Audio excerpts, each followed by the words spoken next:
On this episode of Turning Point Tactics, I'm going to be talking about the balanced Dataslate, what changes have been made, how I think those changes have affected those teams, and what it means for the overall meta as a bit of a prediction going forwards. We'll then look to try and repeat this in a few months' time once we have a bit more tournament data to see if those predictions were correct and what's changed in the meta since then. Let's get into it.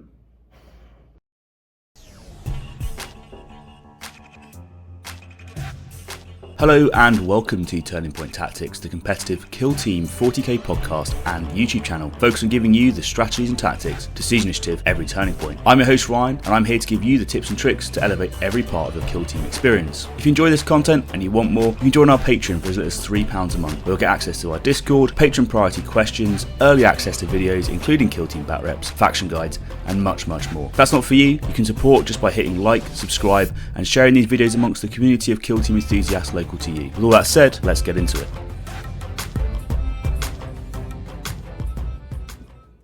So those of you that don't know, Games Workshop has released their latest balanced data slate for Kill Team. It came out yesterday and it was available in the app first, and now the actual downloads are available on Warhammer community. So if you have the app, you can go on there, you can update your app and you should be able to download all the new rules with all the latest changes.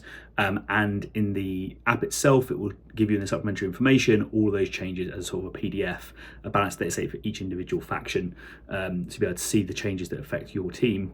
Additionally, if you go online, you can then download the PDFs, and at the bottom of the PDF for your team changes. The first thing I will say is it's a bit complicated because what Games Workshop hasn't done is, like in the past, we got a PDF with essentially all of the changes in one place, so you could just really easily see all of the changes to the meta. That currently doesn't exist. So instead, each individual change is locked into that individual PDF. So we'll have to work our way through them and as we go, and hopefully I capture everything and make sure I don't miss anything, because that's the main thing that you want to see. So firstly, let's get into the core rule changes and the changes to equipment, and I'll go basically team by team, talking through the changes that they've made to each team going forwards. So if we go into the update log for the core rules, essentially on there you'll see stuff in blue. That's essentially a clarification. It's a change to the wording of the rules to make it easier to understand what it is that they intended that rule or ability to do, right? So that's what they're trying to get at with that. And then the magenta coloured stuff is where they changed it for balance. So that's kind of like the obvious bits. So we go straight into the update 1.1. Again, a bit confusing way how they've done that, but I'm not going to get into the weeds too much of it. But just essentially, if you go onto there, you can see where we're at. So the first thing that's been changed is the key principles when it comes to changing of operative stats or weapon stats during an activation or during an action, sorry. So essentially, during an action, you can't change your weapon stats. So you can't become injured midway through your action or something like that, if that makes sense. So it only apply post-action. Now, where this came up probably most obviously is something like in combat, if you're doing a fight action with, say, Harlequins, and they were to strike you and injure you, so you're now injured, and you then go to hit them, and then you use your, they use Jest, a T-Rex Jest, then would you be injured, would you not be injured? It was unclear before. What they've done here is they just ruled it out with blue. So just to clarify, changes, if an operative stat or if weapon stats are changed during an action, apply the change once the action has been completed. Note that changes to weapon rules are applied immediately. So if you have like a piercing weapon rule, something like that, like piercing crits, it would be applied. But what you wouldn't do is change your hit stat during activation. So they cleared that up, which is nice and easy to see. Okay, so the next thing is the counteract ability has been changed with some balance changes. So essentially, you can now counteract, but you can't use your counteract to go on guard. That's a pretty good change for most teams outside of probably, say, elites. The reason for that is elites were able to essentially just spam going on guard. So they would move to an area, a room, or whatever, go on guard. You would then go out, try and kill them. They'd interrupt you, and then during their counteract, they'd just go on guard again. And you haven't necessarily made any progress by making them expend that guard. Instead, you've just had to then expend another model to try and get through it. So that's a really nice change. I think that will help against non-elite teams versus elite teams. So that's a good sort of kill team wide change that's going to affect specifically ITD, but also it will affect Phobos with their marksman ability. So something to be aware of for the open board there for Phobos. The other change that they've made is that you can't use an ability to move your model, say the teleport ability or fly ability, and be more than 2 inches away from where you started when it comes for a counteract movement, right? So no matter what you try and do, you can't teleport yourself across or anything like that to be able to do so. So that's quite a nice change, I think, because raw technically you could, but it just seemed to be a bit silly. So that's quite a nice change. And finally, when it comes to this sort of Gallowdark focus changes, they've also changed how guard works, in a sense that you can't teleport someone on guard and have them remain on guard. So it says, add the first, it performs any action, moves, or is set up. So in the past, it would be you remain on guard until you performed an action. Now it's if you move or is set up. So someone can't, you can't put a guy on guard, you then teleport them across the other side of the room, and then suddenly they're there now on guard in your face to be able to then action or shoot someone or do whatever. So some nice changes, and those really, in my opinion, affect elites more than most other teams. They've also changed the wording, or the rules I should say, for the Volker Stronghold in two ways. Firstly, they've done some clarifications when it comes to what the specific rules are for the barrel containers. So they're now blocking and heavy. Essentially, I think everyone kind of played like that anyway, but now they've just made sure the rules play the same as you will. Additionally, the small broken ramparts on the edge of the vantage terrain are insignificantly exposed. So again, this doesn't really come up too much, but there is like a little lumps that you could potentially say you were hiding behind, or you had to traverse to pay to get over. Now you just ignore them, which I think is a better for playability. And finally, the little gap, which is on the lower vantage terrain, is accessible. So for those who don't know, some bases can fit through it, some can't. Now you have to pay an inch to get through, which is actually quite impactful. But it means that you can't potentially just block someone off from being able to get up, which is quite nice. The final change is the tippity-toppity bit of the Volcus terrain. It's a very confusing rule, but essentially you can't put two friendly models up there and block someone from charging you, is essentially it. So there is now a route to get up there and interact with someone. The reason why this has been done is a lot of teams with sort of infiltrating surveillance, and mandrakes are particularly bad at this, and so are commandos. They could essentially get up there very, very easily, and then they could spam surveillance from that location repeatedly, essentially, and just score free VP. And unless you had a method to get them out, i.e. like seek light or something, and then get within range, you wouldn't be able to do anything about it, right? So if you're a melee team, you are just like, cool, I've just lost 6 VP on tackles because I can't do anything about that. Now, there is something to be said about that. So helps out those melee teams that can actually get up there and interact with models that are up there. I would suggest you go and read the rule yourself, but that's broadly what it means. There is some weird stuff about if you have a base that's too large, you have to remove it from the kill zone and all that sort of stuff. But for balance purposes, that's what it's getting at. It's stopping people from being able to just spam their surveillance tac ops and then hide without you being able to interact back. So that's the main change there. There's also been some changes to universal equipment. So I say that, some changes. There is a change, which is the heavy barricade. So you'll notice if you go on the app, by the way, you'll have to re-download every single PDF, and that's because the changes to the equipment affects everyone, right? So that's why your PDF might need a download, but you might not have a balance change for your team specifically outside of the change to equipment. The change to equipment, though, is a change to the heavy barricade. And I actually asked for this. I thought it was a really good change. And because currently the way it works, you have to be wholly within 2 inches of a drop zone. For those of you who try to position these on ITD and that sort of stuff, it can become an absolute nightmare trying to get these heavy barricades onto your, just to set them up at all, to be honest, to be of any use. But now they've changed it. So it used to be wholly within 2 inches. Now it's wholly within 4 inches. This is a really nice change, and that's with your drop zone. So there are some missions and maps where you're now going to be able to position heavy barricades on your home objective potentially, which is a nice change for some teams.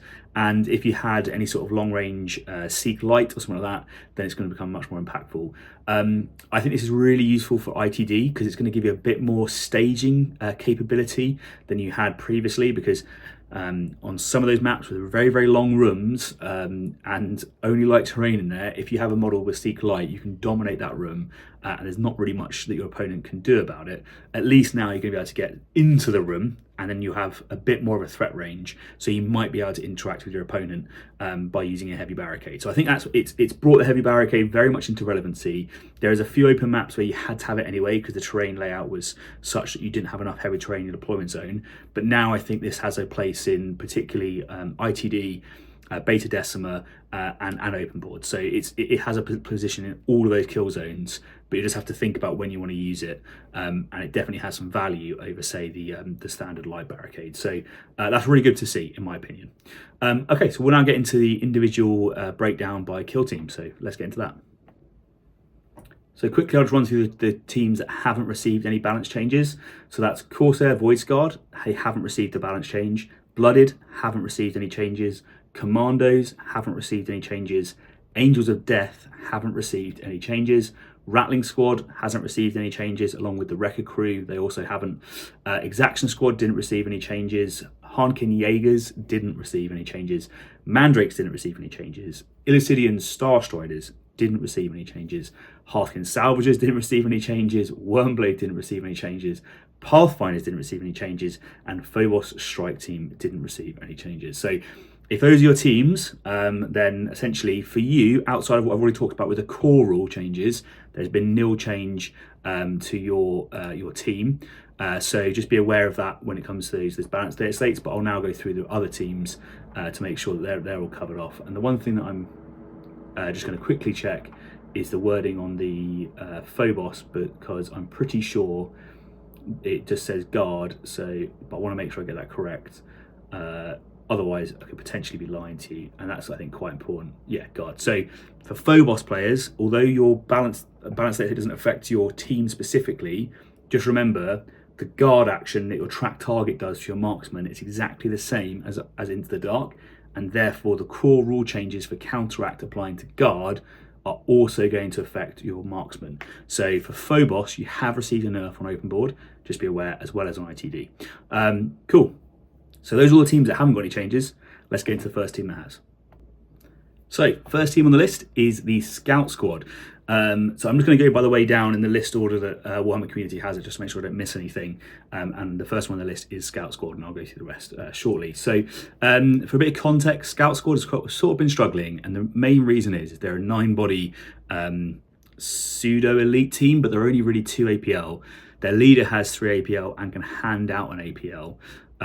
But for the rest of the team, it's a bit difficult for them to be able to necessarily do too much. So they're struggling to essentially get double kills against horde teams, and they're really struggling against elite teams to be able to be sort of killing off against them. So those are 2 bits that people are sort of struggling with when it comes to scouts, is that ability to impact those hard hitting teams and do enough damage to be able to kill those teams, and their APL efficiency essentially for horde teams. So those are the two sort of things that I think they have problems with. So let's see what GW have done to potentially change that. So the first thing they've done is change the forward scouting options. So they've given you 6 forward scouting options. So you have more forward scouting options than previous. So that's the things like your trip mines, your sort of like forward dashes, all that sort of stuff, right? You like all of those things have changed, so you can now do slightly more of those. So they haven't changed themselves, but you can do more of them, or 6, I should say. They have also added another option, which is why I think it's gone to 6, because you're probably going to take this every single time, in my opinion, which is called Tactical Maneuver, and it costs you 1. So once per battle, it's a strategic gambit, which means you're doing it in the strategy deploys phase. You select 1 friendly operative until the end of that operative's next activation, add 1 to its APL stat. So this is kind of cool if you win initiative, because you can probably get something a bit spicy where you leap forwards and maybe get a double kill. So you essentially get a free APL buff somewhere on the board that people might not necessarily be able to see, which is pretty cool actually, because scouts, I think, have an issue where, because they're all mainly just 2 APL models, they've really struggled to get those sort of double kills in. So now you have the option to potentially get a double kill by doing that. Additionally, it's worth noting that they have a CP, which they can use for Astartes training, which is going to give them that double fight or double shoot. So you have an option there to potentially be like, cool, APL buff, move this guy with a shotgun up range, he kills that guy, that could be really impactful and damaging. Or maybe you do a charge and get a double kill, or heaven forbid, like, I don't know how this would happen, but potentially you're in melee and you kill the guy you're in melee with and then shoot twice and kill 2 other people. So that's kind of like really cool, I think, in my mind, that you can do that. Now, the other interesting thing about that ploy is you use it during the activation. So you can like APL buff them, move, shoot, and then see what you want to do with the third APL. So against elite teams, it's got a use there as well, because now you can go, right, I think I'm going to kill this guy and then bop the objective potentially.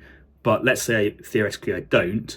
Well, I can move up, shoot him once, see if he dies. If he doesn't die, well, I'll then use a CP and then use the 2 shoots. So that's kind of cool, I think, as an option, and it does, I think, generally help them when it comes to one of their key weaknesses, which is APL efficiency. So I think you're going to be taking that pretty much every single time with Scout Squad. I can't imagine a time when you won't, and you're probably going to be using it turning point 2 or 3 to either get on an objective and take it, or try and get a double kill, or just apply a bit more pressure to people. So yeah, that's kind of a cool ability.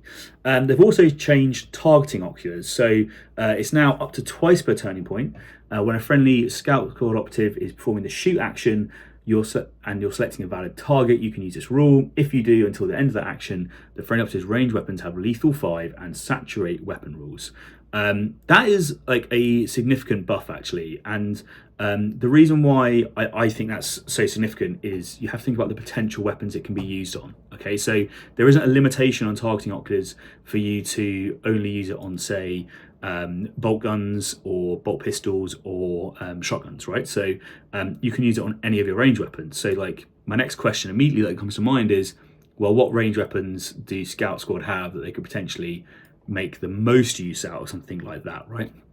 And immediately you go to the sniper. He's got devastating 3 on his sniper rifle, so lethal 5, devastating 3. That's a really nice pairing, and saturate also helps him out. Doesn't have any AP, so just forcing those sort of those saves through for a lot of teams is going to hurt them. So saturate helps him, lethal 5 really helps him. So that's going to significantly potentially increase your scout's sniper's damage output. So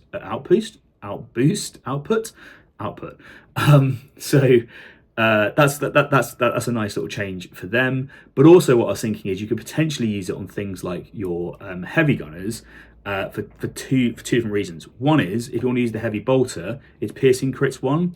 So now piercing crits 1, looking for a 5 up, significantly more likely to happen. Saturate's also quite a nice change, and that 4/5 means that the 5-point damage break point's really nice when you're trying to kill elite models, for instance, and you want to get really sort of 2 crits and a hit through.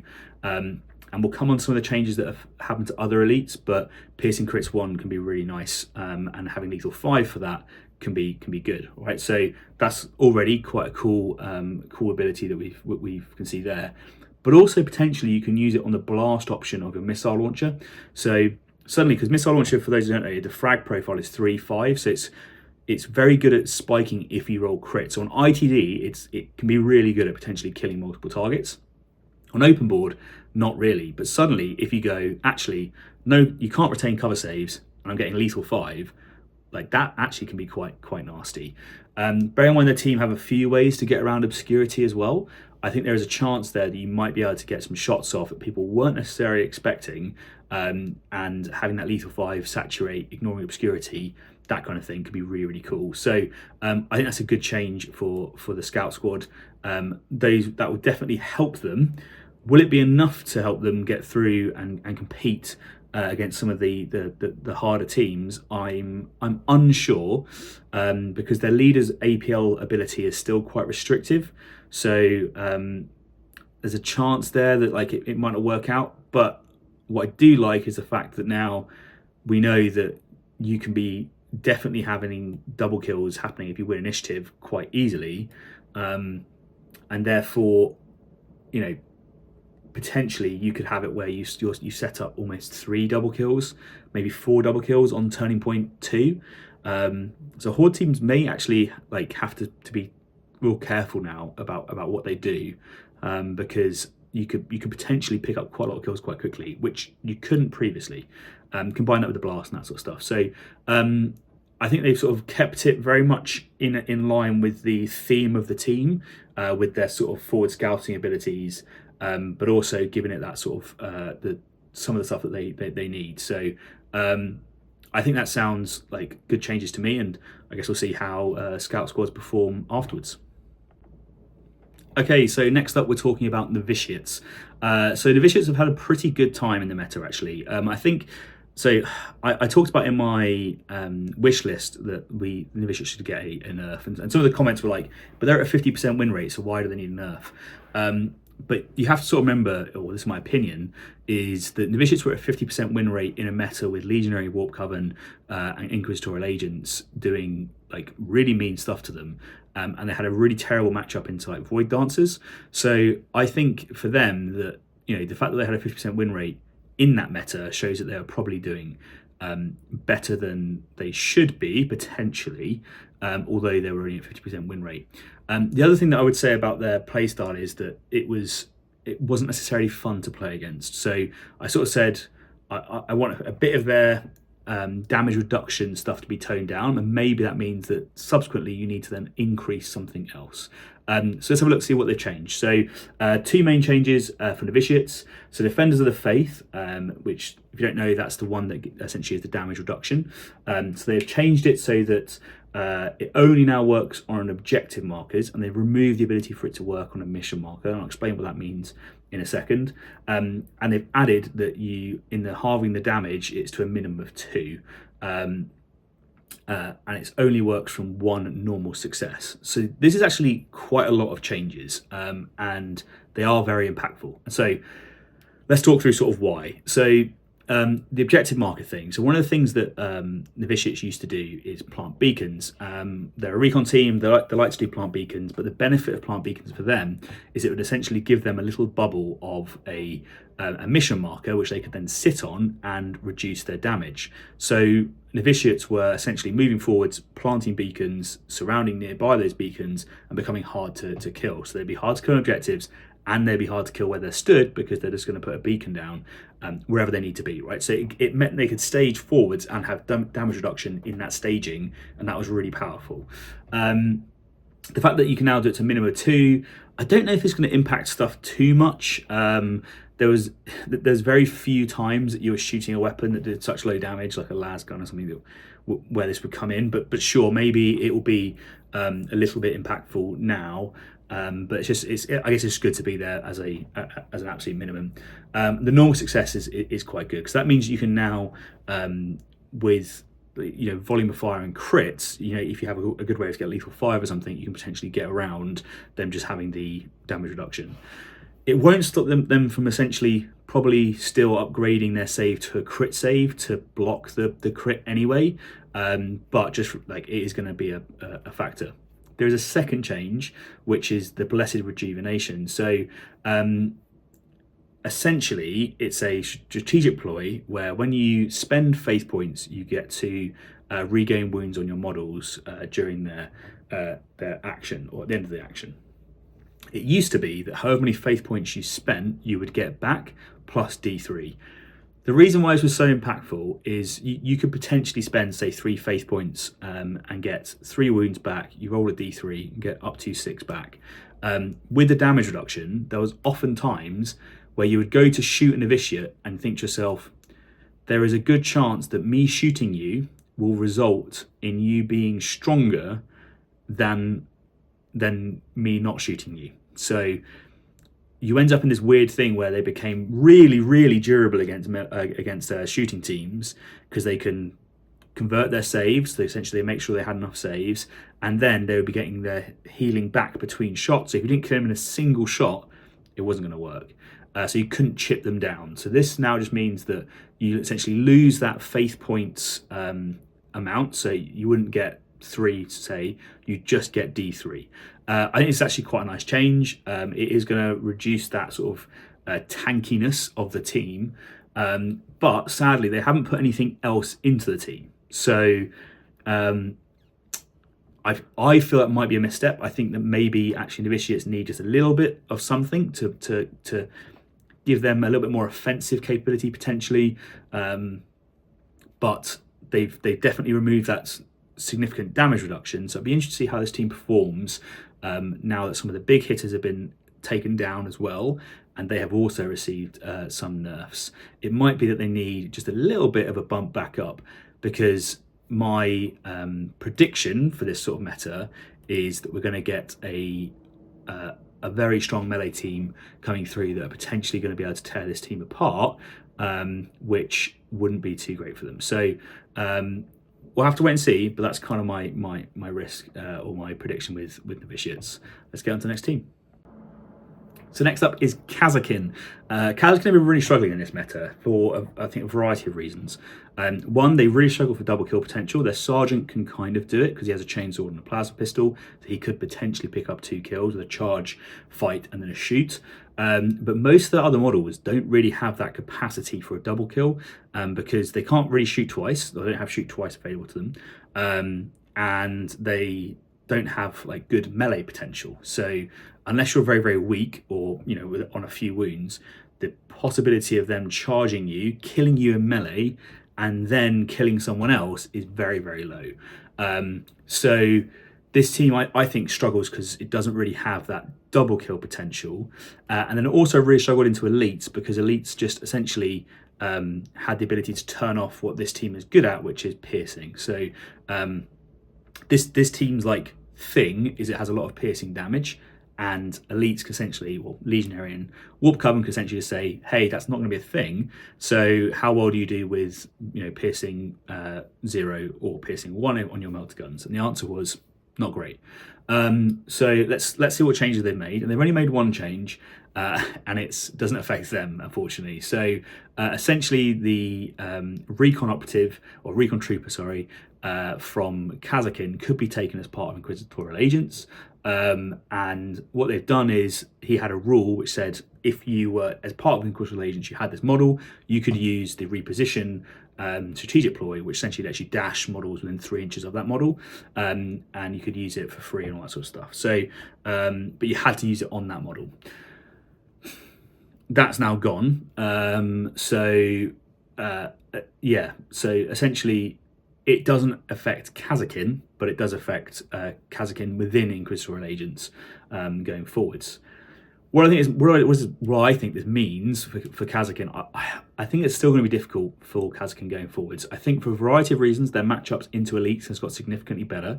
But they were kind of last edition for a long time, a bit of a skew team where into certain matchups they would do really, really well, but into a lot of the other field they would not do well. I think that's going to be the case again. So they have some awesome firepower and they can definitely kill some people, but I think each time they go out and they kill someone, they're likely to trade, and therefore if you have more models than them, you're probably going to be able to out trade them and therefore have more models left at the end. If you're a team that's really good at double killing, there's a high chance that you'll kill many more Kazakin before they get to kill you. And teams like Felgor that have that sort of inbuilt ability just to absorb a big impact once, like on each of their models, and then still go on and do something, are going to love fighting this sort of team, because you're going to go out, you probably get your kill, but they're just going to go back and kill someone else that hopefully hasn't activated, and then someone else, and then someone else. And you're doing that trading game where you're losing models, essentially, and they're not, because, well, they are, but not quite in the same way that you are. So you end up running out of models first, and that's broadly what it is. So I think Kazakhstan are going to struggle a little bit into this new meta. I think they don't like a lot of the Elven teams. They're just a lot faster than they are and do a lot more damage than them, and can probably pick up double kills against them quite easily. They don't like Felgor. The fact that there's going to be fewer elites and the fact that they do better against elites is nice for them, the being better, but the fact that there's less people playing them, maybe not. There is maybe a saving grace that a lot of people pick up elite teams, and you can sort of run a tournament dodging the bad matchups, be it elves, horde teams, and sort of Felgor, and you just sort of find yourself against elites that don't like being hit by Melter, maybe. But we'll see. I think they're going to have a bit of a difficult time for the next 3 months or so until the next Dataslate. Just my prediction. Okay, next up is the Nemesis Claw, and they have also received a nerf, and it's for their faction equipment, the Comm Jammer. So essentially, previously you had a large bubble of where you could just say to people, you can't modify your APL within this bubble, and you'd only ever stay as what you are. So now that bubble has been shrunk down, and it is only 3 inches. So it's still very good because you can still like stop people being able to potentially get increases in APL, but it was very oppressive beforehand when you would essentially send out these Nemesis Claw guys forward and just say you can't get higher APL within the 6 inches of me, I think it was. So that was a really big area for each model to be able to have. So that's I think quite a good change for people's enjoyment playing against a team, because again, like what you don't want to do is go into a team and just go, well, I was relying on being able to increase my APL and now I just can't do that and I can't interact with you potentially. One thing I would say about Nemesis Claw is I think they're going to probably quite enjoy the nerfs that have happened to both Warp Coven and to Legionary. I think now a lot of the teams are going to be a level, so they're going to be at a similar level to all the other elite teams, which is still, I think, going to be quite strong, by the way. I don't think this is the death of elite teams by any stretch. So please don't think that this is like an unnecessary nerf. I think Nemesis Claw will be just fine. But they are now probably going to sit in that more interesting middle where people are going to have a bit more choice between teams, because it was a really obvious auto pick for Legionary and Warp Coven before. But Nemesis Claw are now probably a little bit more mellowed out. So I expect them to do well. I don't expect them to be particularly crazy because I think there's some teams that can do quite well into them. But I think they'll do okay. So a nice change there, sort of a quality of life for your opponent, probably the way to look at it, more than anything for you. But that's the changes for Nemesis Claw. Next up is the Death Corps of Krieg, or just the Death Corps, I guess. So they have had some changes. This team was real struggling. Essentially, there used to be a big shooty horde with loads of nasty guns that could just basically blow you off the table and use their mines, the demo mine is like an area denial to be able to hit you if you're in heavy cover. Same for the spot and all that sort of stuff. Clearly that got nerfed towards the end of the edition, but that's kind of what their play style was. All that sort of got taken away, right? So they weren't able to quite do as much area denial, and their big scary guns got significantly less scary. So what they've done to try and improve on that is make their guns, or their orders essentially, more scary, which is probably a good thing. Be interesting to see how powerful this is though going forward. So firstly, take aim has gone from balance, so essentially rerolling 1 dice, to ceaseless, which is rerolling all results of 1, but you don't get that on the mortar barrage or the remote detonator. That's quite a nice change. So that's going to be, that's quite a significant increase in your damage output potentially, because let's say you roll those 2 1s or 2 2s, whatever it is, or 3s, being able to get those rerolls is really nice, and it will potentially score you more kills going forwards. They've also done the same for fixed bayonets, so that's gone from balance up to ceaseless, and for dig in exactly the same as well. So essentially you're getting more rerolls on your on whatever area you're focusing in, but realistically it's going to be take aim for 99% of your turning points going forwards. The other thing that they've done is change the strategic point siege warfare. So it used to give you saturate, but now it also gives you accurate 1. So that means you can retain a dice before rolling it. On a team that hits on 4s that isn't necessarily fishing for crits, that's really nice. so that you're rolling 3 dice, and now you have ceaseless, which is good. Additionally, the fact that you have a saturate rule just paired with that naturally is pretty good, because it means that you're forcing your opponents to roll more dice whilst you yourself are rolling fewer and just have those auto successes. So that is going to just see an immediate increase in your damage output with some of those gunners that you want to use. Finally, they've just clarified how In-Death Atonement works. And that's essentially because the action has finished. That means your guy has died, and you're into a new action. The stats have changed, and therefore, well, it's activation actually, but the stats have changed, and therefore you are injured for that activation. So yes, it's noted that the friendly operative is injured for the duration of that action. So you get to do your thing, but because it's a separate action, you are injured. So hopefully that clarifies that going forwards.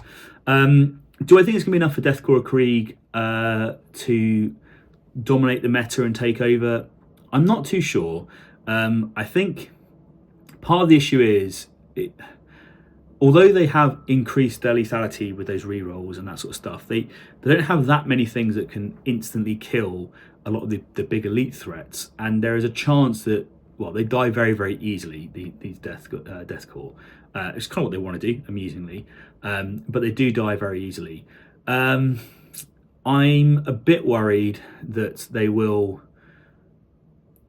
just get double killed too fast by a lot of teams, and they're still one of those teams that are quite complicated to play because you have so many different orders, little like boosts that you need to hand to each other and that sort of thing. So they're quite complicated, they're very fragile, and you have a few big hits that you need to really get in to do the damage, and you're, I guess, more likely to do that now because you have those rerolls and you have accurate, but there's still a chance it just doesn't pop off for you. And if those elites can get into the back line and start double killing you, I think it's going to really hurt. Teams that I think are really, really strong at the moment, like Void Dance Troop, aren't going to care about those piercing weapons that you have and are likely to be able to double kill you very, very easily. So I think they're going to really enjoy potentially just messing you up. And so, yeah, I'm unsure. I don't think it's going to be the best meta for these guys, but they're definitely in a better place than they were. And I might be wrong. Maybe these guys turn out to be really, really good.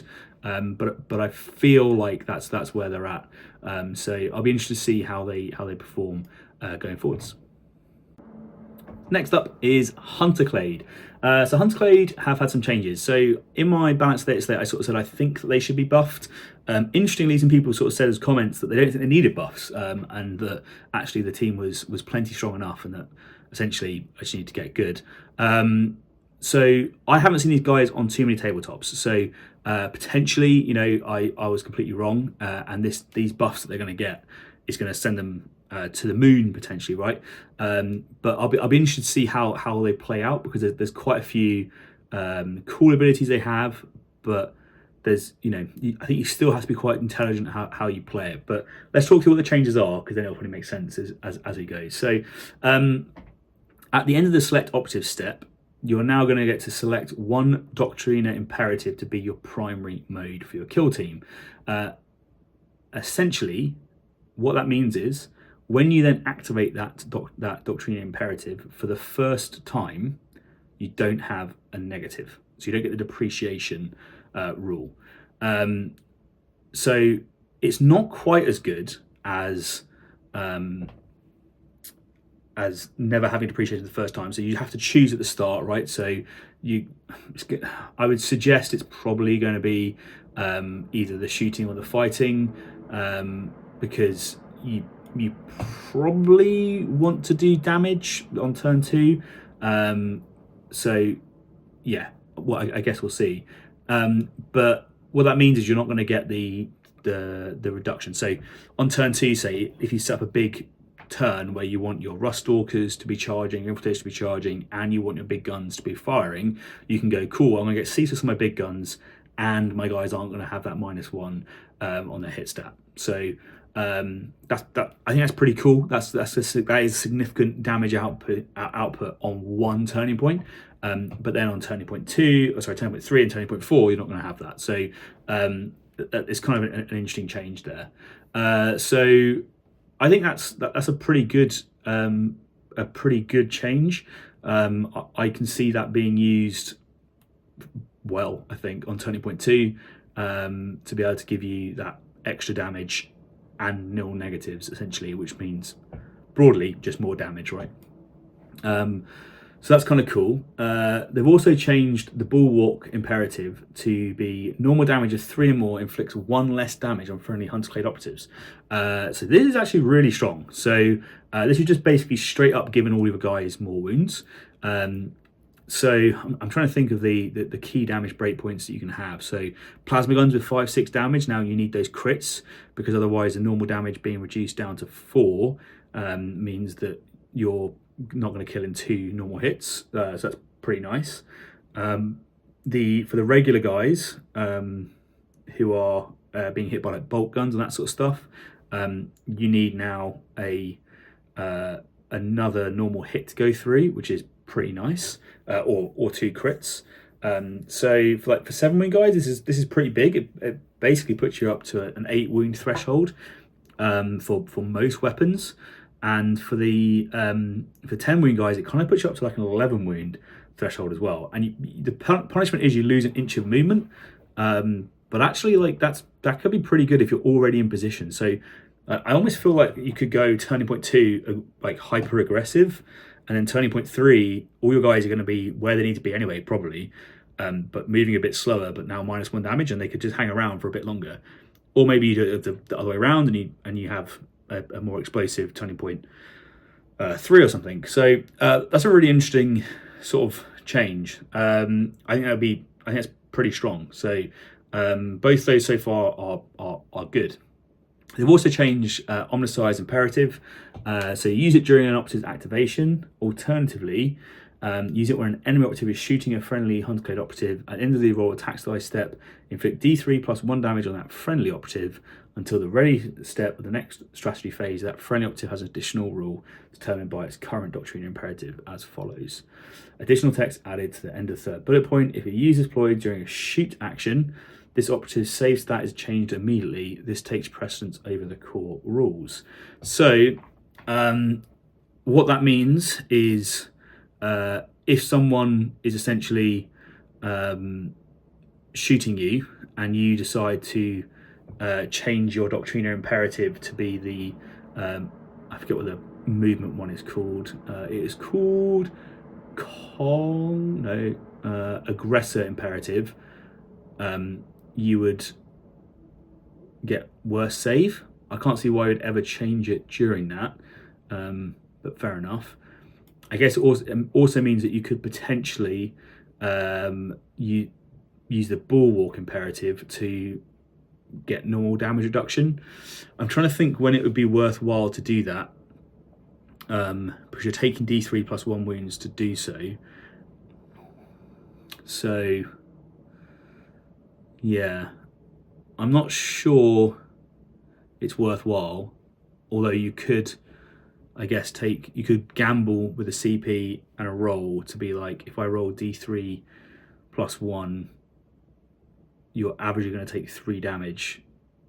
Yeah, I'm not too sure about the use of that, if I'm totally honest. I'm just trying to think if there's ever a reason why you would want it. Oh, I see why now. Sorry, I get it. It's because the actual ruling is different. So improve the operative save stat by 1. In addition, you can collect more additional defense dice if you use suggestion. I get it now. I get it. I've actually read the rule, so that makes more sense. Okay, so if you use it, you're going to improve your save stat by 1, and then you're going to get to roll an additional defense dice. So you take D3 plus 1 damage, but you're going to get another defense dice, and you're going to take you get a better save. So I guess a good use for this is if you're like in cover against the protective barricade potentially, so you're now like going to 3-up save, and then you got to 2-up save or something like that, and suddenly you're now like really reliably rolling 2-ups, and you therefore know that you can just take D3 plus 1, which is probably going to be about 3 damage, right? So you take 3 damage, and that might save you being injured or mean that you survive on a point. So I now understand why you would use this. although you've got to be real confident that you're going to survive. So I think you might want to do it when someone's shooting you with like, I think you'd do it when someone's shooting you with like AP2 plasma gun and AP1 plasma gun, and you have the sort of the double retain or a long range melter or something like that, and you know you want that extra dice because that's going to mean the difference between you living and dying. So yeah, I guess the best use case for it would be someone has shot you with like a multi-melter and you can double retain with a rust stalker, and you therefore spend a CP, take D3 plus 1 and live, maybe. Yeah. Seems a bit niche, but hey, it's a buff, I guess. But you have that option to be able to do that should you want to. Okay, cool. So that is Hunterglade. Next up, we're talking about the Plague runes and some of their changes. So I'll just run through a few bits. So they've clarified the third sentence of the first paragraph for the Astartes faction rule. You cannot select the same psychic range weapon more than once per activation. Fine. Essentially, I think you can double fight with your psychic melee weapon. I think that's what it's getting at. For the Malignant Plaguecaster operative putrescent vitality action, this operative cannot point action while within control range of any operative or more than once per turning point, so you can't spam it, which is fine. Fight operative flail action, roll second thing to change to read, roll separately for each. If an operative, these was a 3 operative also going to be poisoned. Okay, they don't already have one. Fight. Let me just double check to make sure that makes sense. Inflict D3 plus 2 damage on each enemy operative, but it's both visible. Each other operative. Okay, cool. So essentially, if you get a 3, enemy operatives are going to get poison tokens when you do your flailing around, which is fine. Kind of makes sense. And so that's that. And finally, the icon is changed. So whenever this operative is within your opponent's territory, the contagion strategy point costs you 0 CP. So let's talk through those. Psyker is, so you can still fight with your psychic weapon in melee, which makes sense, and you can fight twice with it. It's only 3/4, but that's fine. You can't heal twice with your putrescent vitality. It's going to take away your durability a little bit because you can probably spam that out, so you wouldn't be able to counteract and use that.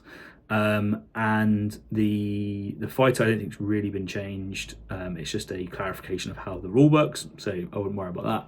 And the icon change is impactful because essentially, like a lot of these elite teams just had abilities to spam CP or get abilities for free, which meant they were super CP efficient.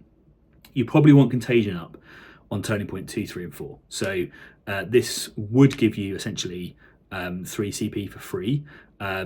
People would put contagion up on turning point 1 because why wouldn't you, right? Like, it makes perfect sense. So it's just going to give you, it's going to take away that free contagion turning point 1, because I think instead you're probably going to save a CP now, because I don't think you want contagion up on turning point 1 unless you're against like a really aggressive fast opponent that's going to get in your face.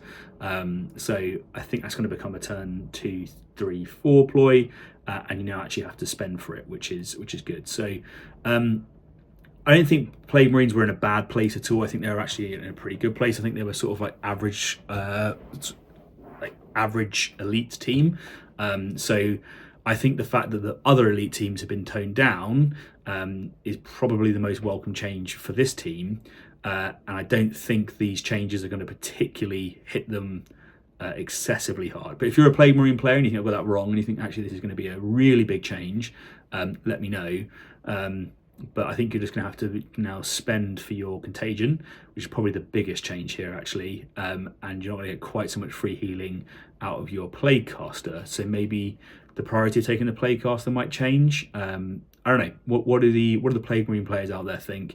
I think you're going to enjoy the meta more with the nerfs to the other teams, then you're going to care about the nerfs to your teams, if that makes sense. But let me know what you think. Next up, we're on to Vespid Stingwings. I'm just realizing how many changes there are, and there is so many changes, which is good because we, I guess, needed that from a community point of view. So it's awesome to see.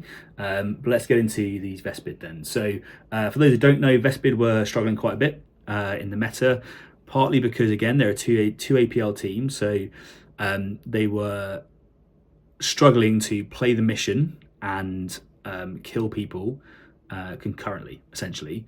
The other thing they struggled with is they weren't particularly reliable, so a lot of their damage is kind of based on like rolling crits, because their neutron blaster is 3/3 devastating 2. So unless you get that like devastating off, then for 7 wound and 8 wound models, if you don't get the crit, it doesn't put them into the break point where then the 3/3 damage becomes a reliable killer. So only hitting on 4s and not having that crit is what hurts. So sometimes you would get the crit and stuff would just die, but often you wouldn't get the crit and you would do 6 damage and then be left wondering what had happened. So they really didn't like ITD because they had to use a lot of APL to get through hatches. They struggle with APL efficiency generally, and they weren't too good at killing stuff when it comes to sort of reliability. So let's see what the changes are and how they've improved it. So the first thing, they changed how the communion points work.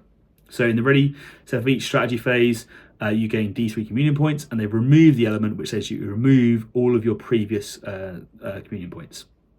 It's actually really good because communion points can be used in a few ways. I think the first thing that everyone is thinking is, oh, you're going to be able to use it to be able to do mission actions, and that is true. You are going to be able to do mission actions, but you're not realistically wanting to do that many mission actions per turning point.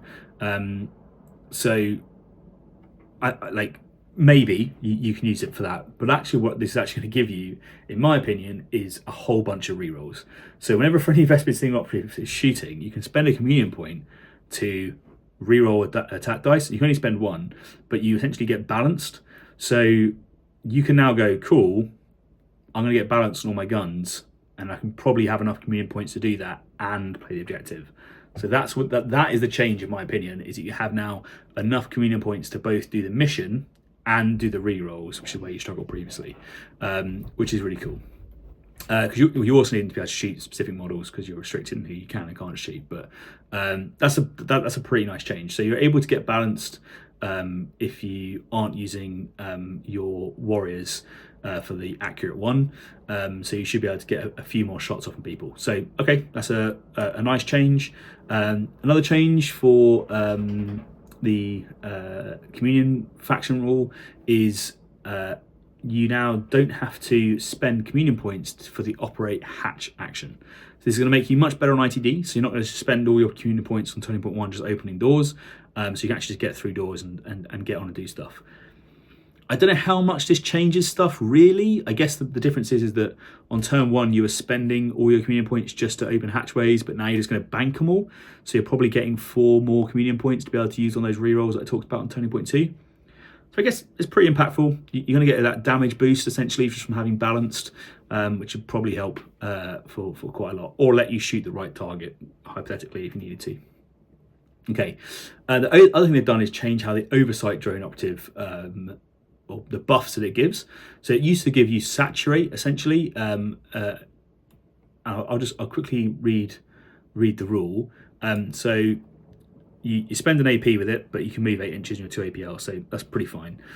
So you spend an AP until the start of this operative's next activation. Whenever another friendly Vespid Stingwing operative visible to and within 6 inches of this operative is shooting an enemy operative visible to this operative, that friendly operative's range weapons have the lethal 5 and saturate weapon rules.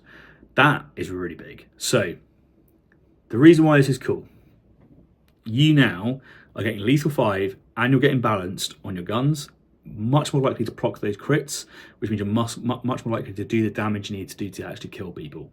That's a really nice bonus. So those two together is really, really big. So the main thing is just making sure that you are able to position your oversight drone in the correct place to be able to see the enemies that you want to kill. to then give you the bonus to your Vespid. But that's going to be, I think, really, really powerful. Worth remembering that like some people on the team, like the marksmen, don't need this. So they already have lethal 5, so you probably want to like look at the models that don't have it. But that's a straight up buff for a lot of your sort of team. And things like the big blast weapon are going to particularly enjoy that, because you're going to be able to get those devastating too. So yeah, that's pretty awesome to see. I think that's some good buffs, and that is all they've got. So is that going to be enough to make them competitive? I think they're going to be better, but I guess my concern is they're still quite predictable. So what I mean by that is they're all 2 APL. They can all move essentially 6 inches and then do their shooting.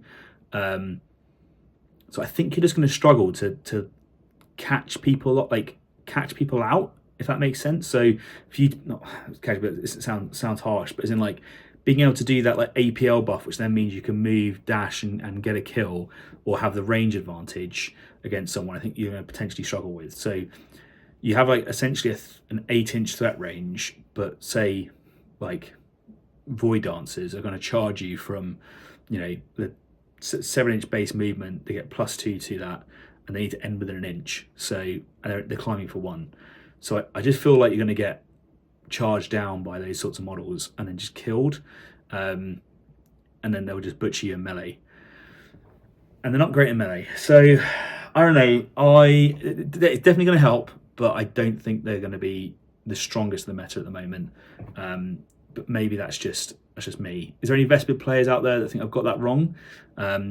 My gut says that the difficulty is that 2 APL team wide, not being able to alter that is where probably you guys are going to struggle. That's my opinion, but let me know what you think.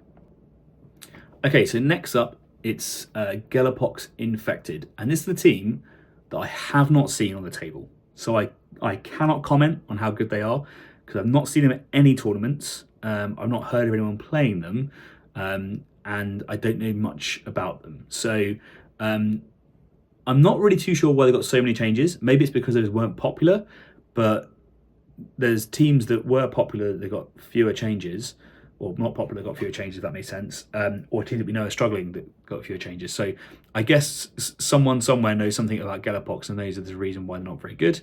I can't really comment. So essentially they've changed a lot of their faction rule. I actually don't know what the previous rules were, so I'm just going to read what the changes are, and then from that try and infer what the outcome of this is. So whenever an enemy operative is within your selected Technocurse infection range, that enemy operative is affected by the symptoms of the selected Technocurse. Each Technocurse, its infection range and symptoms is listed below. So barrel warp, infection range within 2 inches of a friendly Gallowdark infected operative, excluding mutoid vermin, or within 3 inches of a friendly Gallowdark infected glitchling. Subtract 1 from the attack stat of an operative. So that sounds like what it was previously. So if you get within 2 inches of stuff, or 3 inches of a glitchling, you're going to be subtracting 1 from the attack stat of your weapons. Just one thing that immediately comes to mind in this is a lot of the teams have, some of the teams have the ability to shoot you from 4 inches away. That won't work with the glitchlings because they have super conceal, but it will work against other stuff to be able to get around that 2 inches.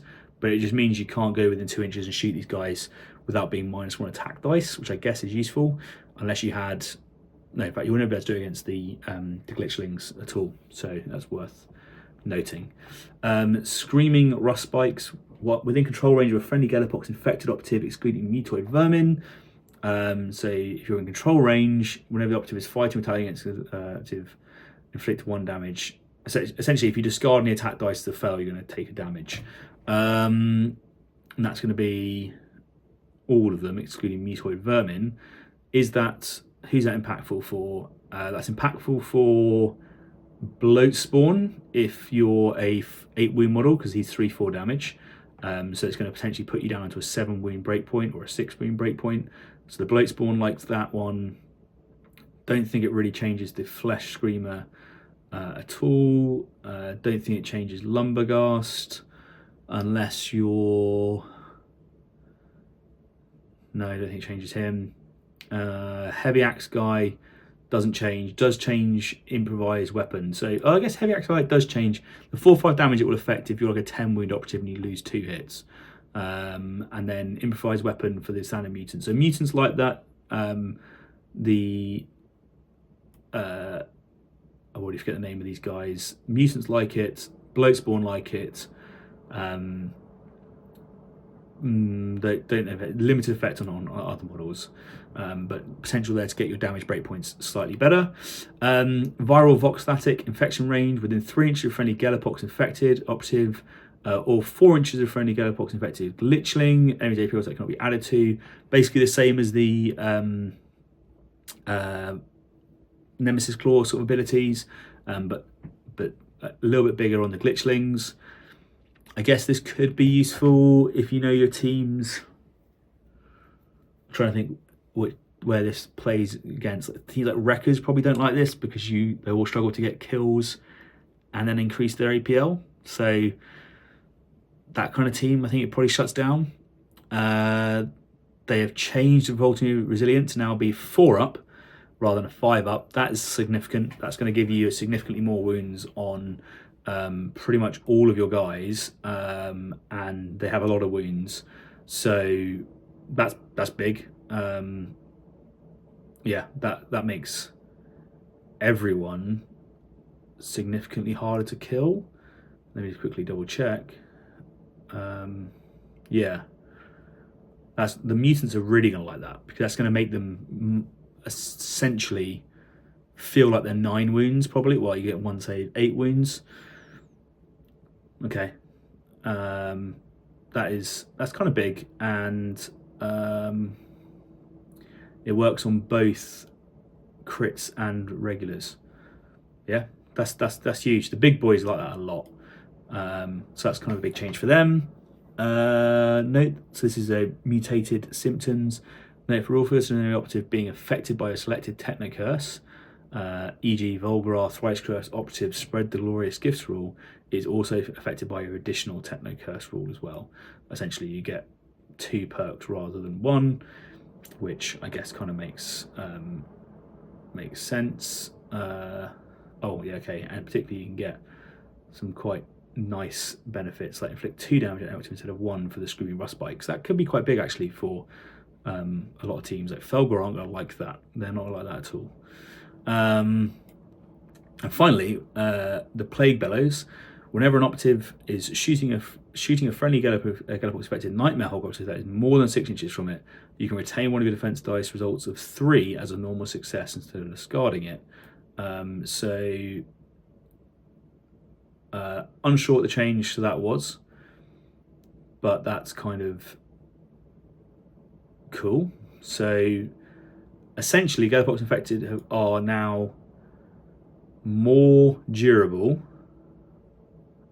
and have slightly better Technocurse rules. I don't know what that means. I said, haven't seen this team play.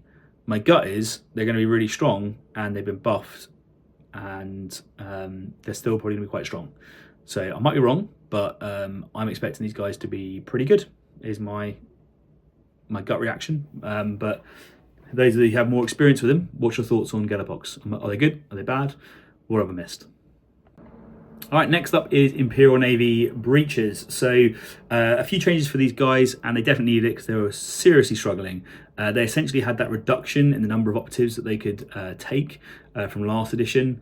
So they went down from 12 to 11. So that kind of like really hurt the team because they're essentially a horde team that then just didn't have the horde element.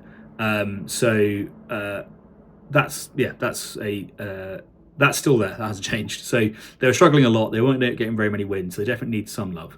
So let's see what they've changed. So they've changed brace for counterattack. So now, whenever an operative is shooting against, fighting against, or retaliating against a friendly Imperial Navy Breach operative that is within your territory or hasn't performed the charge, fallback, or repetition action, normal and critical damage of 3 or more inflicts on 1 less damage. That is humongous. So For those who don't know, when you play breaches, essentially, normally that brace for counterattack becomes a sort of weird thing where you have to shuffle forward and you can't move too fast. But now, so long as you stay within your territory,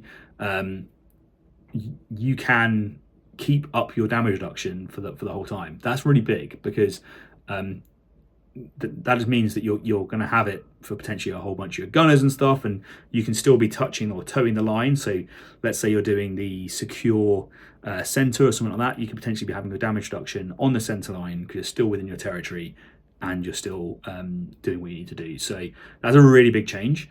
I think that's a pretty good buff for the team. So all of those models are going to be more durable. Cool. It's a good start. The next thing is the Sergeant Arms Command Breach. Whenever you use the attack order, defense order, strategic deploy, if it's opted in the kill zone, it costs you 0 CP. Essentially, you get a free deploy. Nice. That's going to save you CP. And you can either, once during each of its opted activations, before or after it performs an action, remove that marker and place it again. Change the select deploy to either attack or defense order. You cannot do both.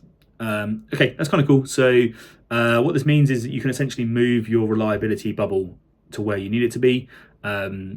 So you can, go, all right, well, I want to have ceaseless over here, and now I want to have ceaseless over here, and you can do that during your turn, and it's not costing you CP to be able to do so. So I think you're pretty much always using the attack order. Occasionally you might use defense order if you've lost initiative or something, but fine. I think broadly you want to have the attack order up to give you ceaseless. This isn't a buff, but it is something that I've only just been sort of told about and now notice as a thing, is the breaches rules when it comes to team construction. So thanks Toby for pointing this out. You know who you are. Essentially, the way they've written the gunner rules is you can take 2 melter guns or 2 plasma guns or 2 ladder volleys, which is kind of cool, right? So like if you're playing on open board, you can legitimately run 2 plasma guns now. But I think most of the time you're going to run 2 melter guns and go and melt people. This is really significant for the matchup against elites, because this team always has kind of struggled against elites, particularly now they've been buffed. So being able to take a second melter gun gives you the opportunity to potentially, particularly now with the other nerfs to elites, put some serious damage in. So that's the biggest thing that I've taken, which isn't actually part of the balanced Dataslate. It's probably going to get errata and taken away. So you got to be quick. You got to build those models and get the metal gun on there before it gets taken away from you again in the next errata update. But that is a legitimate change. Well, not a change. It's something that I've noticed. Do I think all of this will be really impactful? It's certainly going to help them. The change to brace for counterattack is nice. I think that is a big increase in durability, because it gives you the ability to move and still be durable, which is what you need essentially.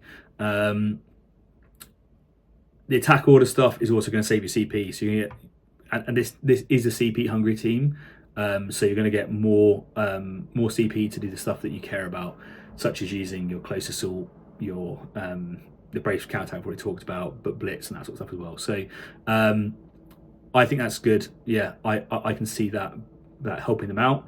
Will it be enough? I'm on the fence. Like, they were really struggling before, and there's still some big baddies out there that I don't think they quite like going against. So I'm on the fence. I guess we'll have to wait and see. But I guess the brace for counterattack change is significant, because now it's going to feel like they're 8 or 9 wounds when you're trying to go to kill them, rather than them being 7 wounds if they move up. So that is kind of big. What do you guys think? Next up is Hand of the Archon, and they just have a change to the errata for how their cunning rule works for their leader. So you just need to add the additional text in the end. Ignore each strategic gambit from the mission pack, if any, when determining this. So what that means is if you need to be able to, like, on various missions, you need to choose your primary op initially. You need to select a terminal, an objective to be the primary objective, whatever that is, right? So the mandatory stuff that you need to do for the mission isn't now going to deny you the ability to gain CP. So that feels very much like a quality of life update. I don't think it's going to change too much, but it's just like an awareness. I think a few TOs are already ruling it this way anyway, so I don't expect that to change too much. Alrighty, this is the big one, and it has the most amount of changes, so it might take a little bit of time. We're talking Warp Coven, obviously. So for those that you don't know, this team was absolutely dominating the meta. It had so many like good abilities for defensive and offensive capability. It was crazy. So I think they had to be hit with a sledgehammer to get them back into line. Let's find out what they've done. So, firstly, faction rules: Boons of Tzeentch, Astral Bombardment. So this is where you can give essentially devastating 1 to a spell that you have. If you select Firestorm or Mindburn, Sorcerer of Warp Fire, whenever that option performs a shoot action, select the Seek Light or Devastating 1 weapon rule. For that weapon to have until the end of the action, it cannot have both. So what this means, why it's impactful, essentially you could give Mind Burn Devastating 1, you had Lethal 5, you had full range Seek, that's changed as well, but you had full range Seek, you just basically spam Mortal Wounds and just delete models without your opponent actually having any counterplay to it, right? So unless you had Super Conceal, you would just take casualties. And on Into the Dark, the Firestorm was particularly oppressive because it's infinite range Seek Light, and you could just melt people off of objectives. So having that lethal 5 devastating wounds, it was just so efficient at putting out damage with that devastating 1 as well. So that's now gone, which I'm not sad to see go. You can still use that on other abilities and it will still be strong. It's just probably not the auto include that it used to be. Cool. Faction rules: Boons of Tzeentch, Master of the Immaterium. Add to the end. Note that the Sorcerer Temperion's Temporal Flux action. This boon only affects a distance in the first effect of the rule, so you can't choose something to be 9 inches away. So essentially, you can place it, but you can't run really far away if you have the support benefits to that. So yeah, I think that's fine. You're still locked into 6 inches. You're not locked into being able to do 9 or so that's fine. A clarification more than anything else. Okay, Ethereal Warding. Whenever an operative is shooting a friendly Warp Coven operative, weapons with the Piercing 1 weapon rule have the Piercing Crits 1 weapon rule instead. So this seems like a pretty good nerf, right? Because, well, it is good nerf because AP2 weapons, Piercing 2, are now Piercing 2 and they just work. So that's really good for being able to try and do some damage into your rubrics and that sort of thing. The difficulty is, and this is why I think Warp Coven will still be good. So what they haven't changed is the strategic ploy that Warp Coven have, which is Fate itself as my weapon.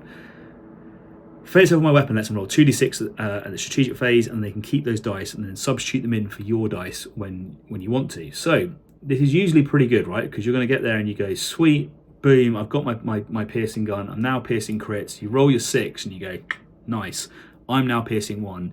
And then they're going to go, actually the 6 you rolled is a 1, and therefore you didn't get any crits, therefore it's not piercing, and therefore I got all my saves. Just FYI. So just like this is a nice change, but just for awareness, it's not the end of all things. The other thing that I'll just quickly comment on when it comes to the durability of rubrics again. So because things are 14 wounds with this team, that Fate Myself as its weapon, okay, it's just something to remind yourself with. Let's say you get your melter gun and you roll crit, hit. So 3 hits and a crit. You think that's pretty good, right? I have now nailed this guy and I'm going to kill him. Well, they can turn your crit into a miss, potentially, right? So now you have 3 hits, which is 18 damage. And then they can potentially save one with a 3-up, 12 damage, and you don't kill them. Just FYI, your melter gun is not guaranteed to kill anything unless you roll like 3 crits. If they have the ability with Fate itself as a bit of a weapon. So I still think that is a problem, just for awareness. They are still hard to kill, right? That bit hasn't changed, but what has changed is the fact like plasma guns with overcharging are now really useful because that lethal 5 means you're more likely to proc this and more likely to get your piercing 1 through, and piercing 2 weapons are generally better because you're at least going to do 12 damage rather than previously where you'd only do like 1, but that was by itself. Okay, other changes, let's get into it. Psychic Cabal. You cannot select a psychic range weapon that has already been used by by a friendly operative this turning point, and the other friendly operative cannot use a select weapon during this turning point. Nice. So essentially you can't just keep spamming the same psychic spell. This is really impactful, I said, like on ITD, where you could potentially use Seek Light to lock down 2 rooms, but also things like Doom Bolt were really, really powerful. So being able to do that multiple times was like really big damage output against other elite players. Speaking of Doom Bolt, the damage stat has now changed to 4-2, rather than, I believe it was 4-4 previously, which was just oosh. So that has significantly reduced the damage output. It's still going to be essentially 4-4 damage because it's devastating 2 and it does have lethal 5, but that is quite a nice change that now it's not 4-6 essentially, was what it used to be, because you could get a couple of crits and then it just changed the breakpoints significantly previously. So that's a good change. Okay, Mind Burn has changed, and this is one of the ones that I'm actually most happy to see. So it used to be full range Seek, and there was just no counterplay to this, right? It would just melt you across the map, and you couldn't do anything about it. Now it's got Seek Light, so that is quite a nice change. The light action has gone from Relentless down to Ceaseless. So what used to happen is you'd be able to do a wombo combo. You'd be able to go, I'm now Relentless against you, and I'm now going to do Infinite Range Seek. You now can't do both of those, so the reliability of those weapons has gone down. Again, that is a significant nerf. The Reconstitution Ritual action, you now can't do it more than once per turning point. So you essentially can only heal once, which is, again, that is good, because what would happen is you would heal during your turning point, you would counteract, you'd heal again, and you could borrow someone else's to heal again, that sort of thing. So you could end up essentially spamming these healing actions, which meant that even though you had done all that damage to a particular model, they would rapidly get all their wounds back. The save stat of Rubrics has gone up to a 3+ from the 2+ it was previously. 2+ was pretty oppressive, so 3+ is a nice change. It just means that those big guns that are shooting at you have a bit more chance of you to be able to whiff your saving throw. 3+ is still pretty good though, but 2+ felt pretty much like automatic for most of it. The icon bearer for the Zangors has their banner rule nerfed. So it used to be that you would just reduce attack dice damage by 1. Now it only applies to normal damage, which is nice. So it means there is a counter there if you can crit them to be able to then kill them, because a lot of the time with the 11 wounds, 10 wounds. Oh, I've already forgotten how many wounds there are. 10 wounds of the champion, right? 10 wounds of the champion and 9 wounds of the regular guy. 10 wounds with a damage reduction on both meant that a lot of things just could not kill him.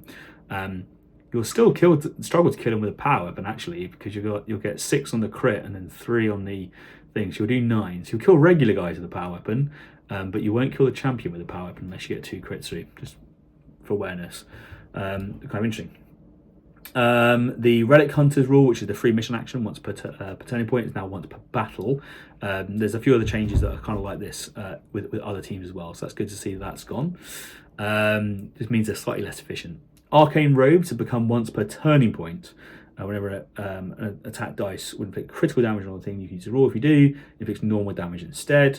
So that means that you can't use it on all of your sorcerers. So I still think this is a very good piece of equipment, because you're going to essentially, where you need to, potentially reduce that damage, and unless your opponent is setting up multiple charges, then you're in a pretty good place where this still impacts really usefully for you.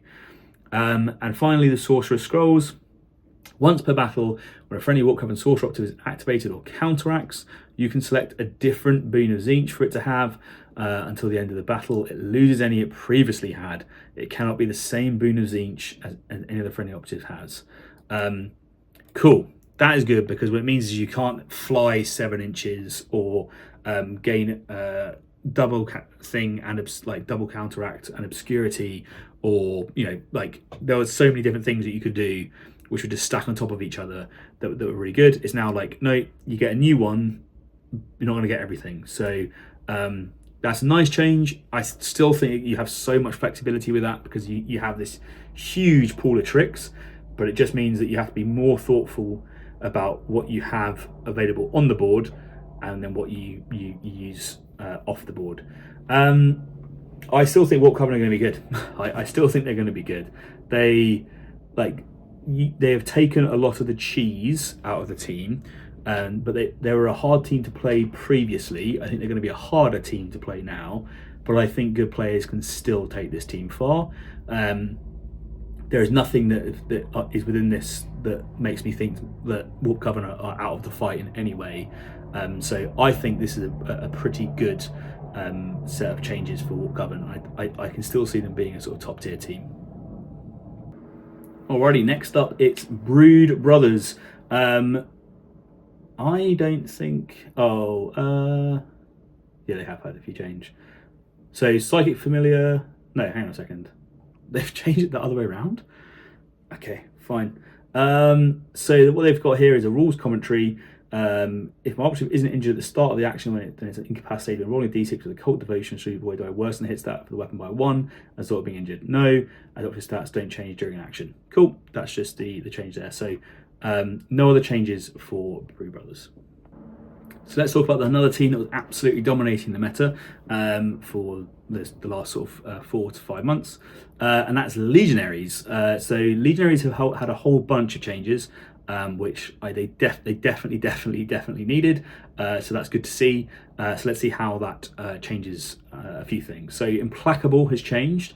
So whenever an operative is shooting a friendly legal Nurgle operative, weapons with a piercing 1 weapon rule have the piercing crits 1 weapon rule instead. So again, I really like this change for a variety of reasons. Piercing 2 weapons are still good at killing them, which is cool because you need your piercing 2 weapon to actually kill people, which again, previously they sort of weren't. So A, that's really awesome. B, the lethal 5 on plasma guns now has a purpose, because they're going to still spam this against a lot of teams. So the fact now that you're more likely to get a crit means you're more likely to get that piercing rule come into effect, and therefore actually that crit stuff makes a lot more sense. I like the fact that those 2 rules have a bit of synergy now. It's like, oh cool, you are going to reduce the piercing, but I'm going to roll crit 5s. So actually I have a chance now to do it, but there's a bit of risk imposed on me rather than you. So I like that change. That's a nice change.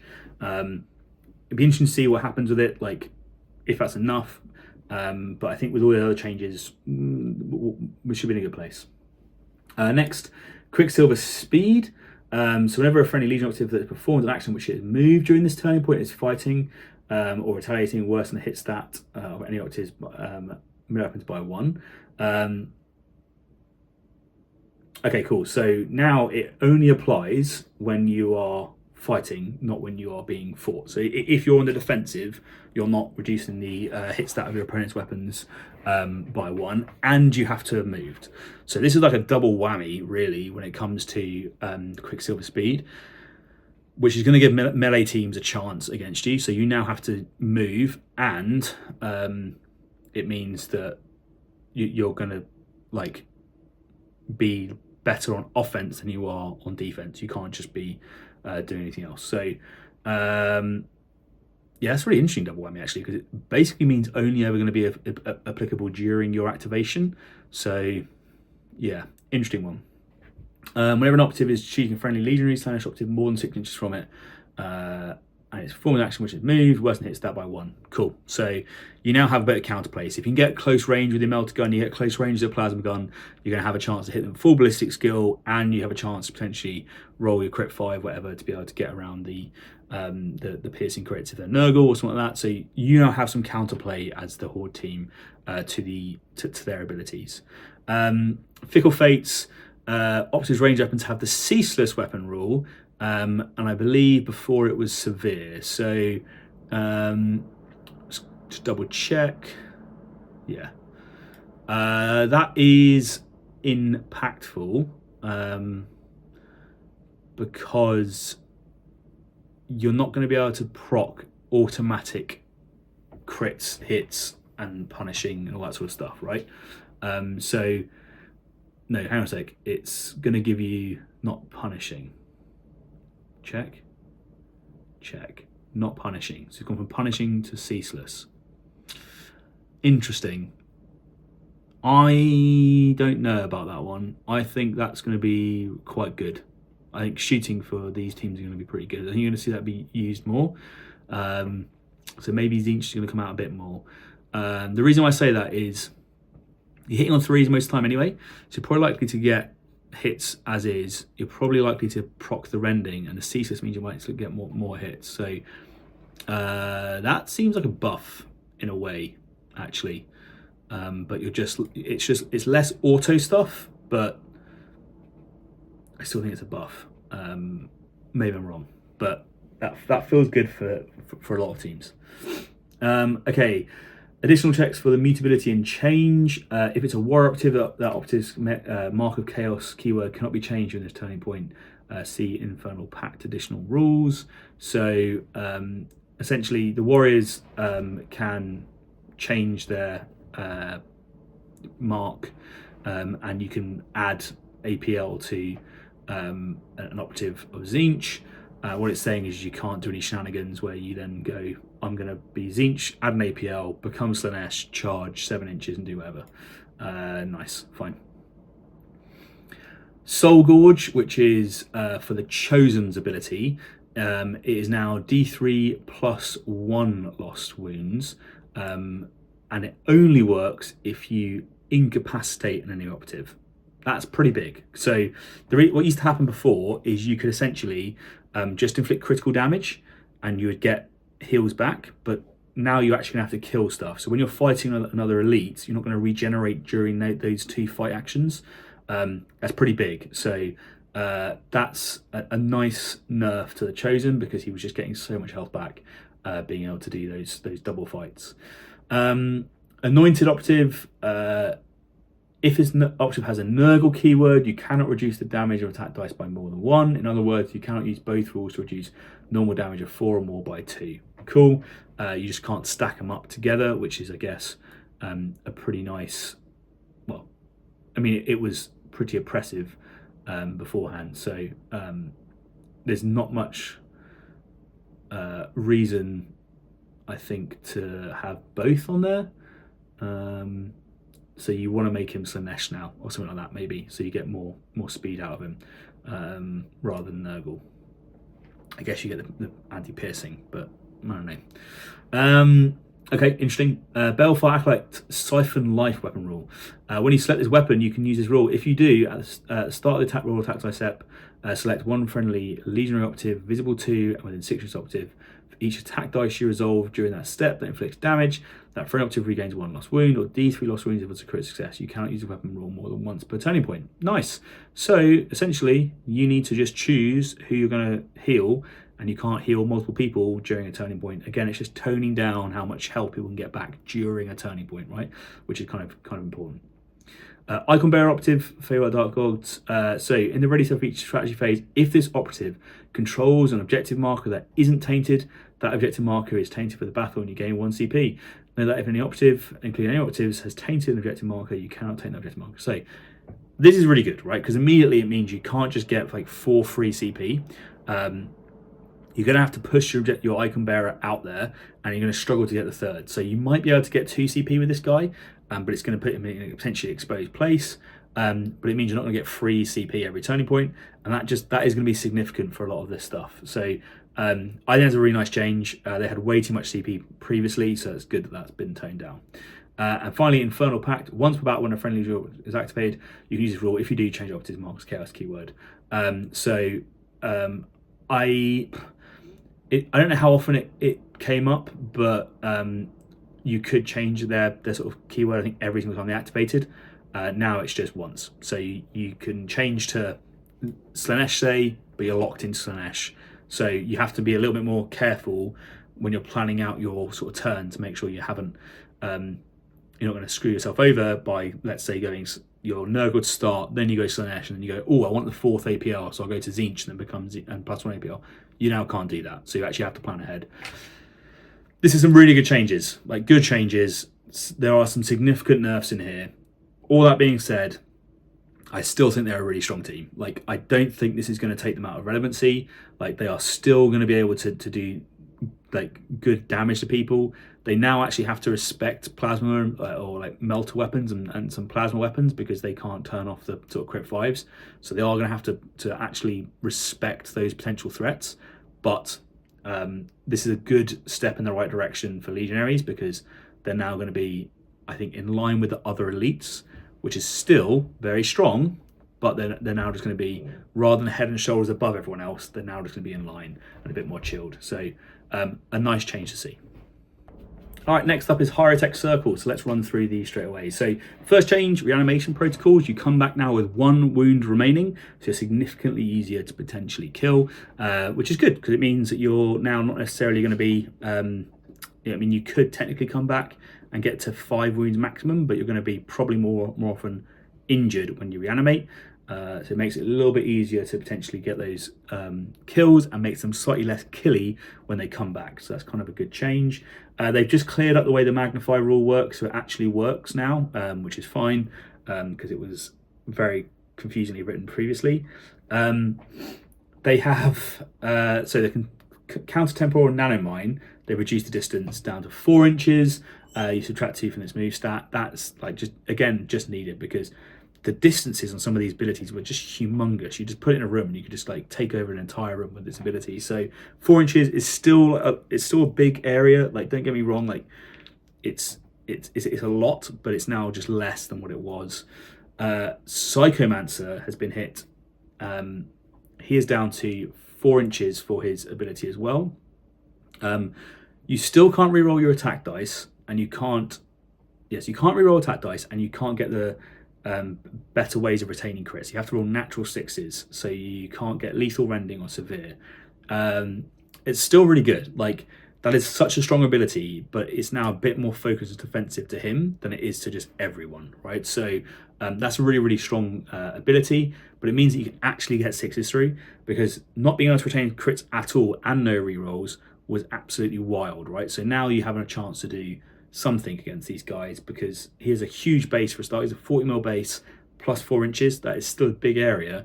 Before, it was just obscene. Like, he would just shut down maps, right? So this is a good change. Technomancer Operative Canoptic Repair is down to 2d3 wounds rather than 3-3. It's a nice change.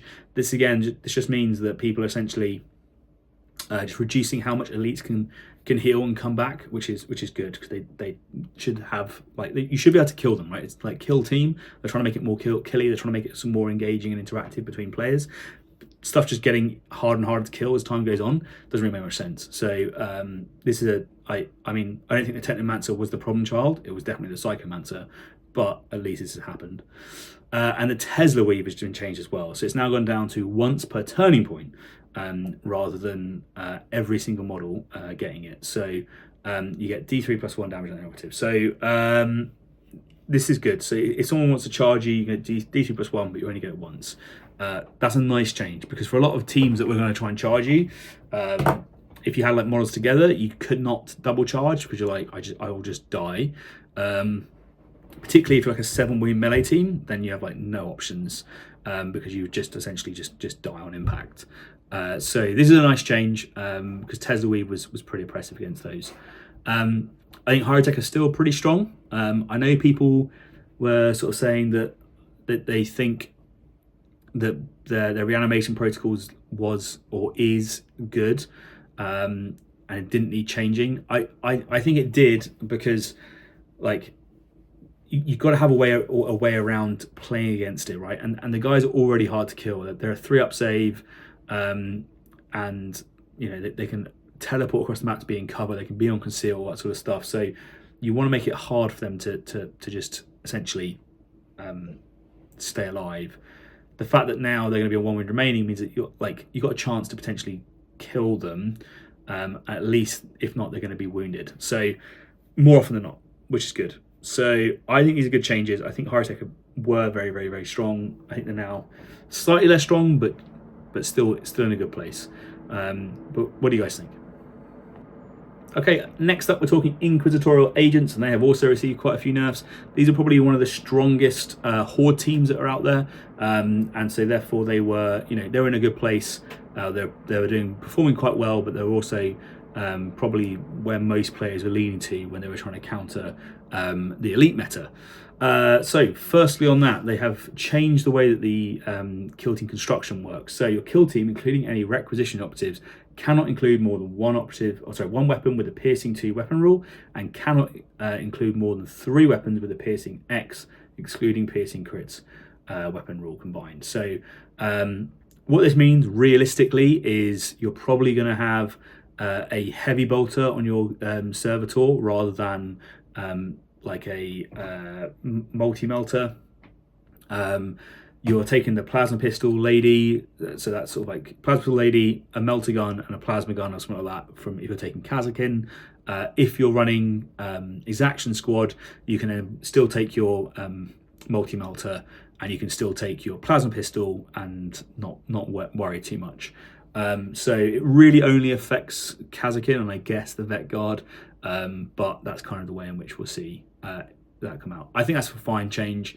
It just reduces how much damage they can theoretically do at the higher levels. The Tome Skull operative has basically lost its revive ability, so it can't step back up next to the interrogator.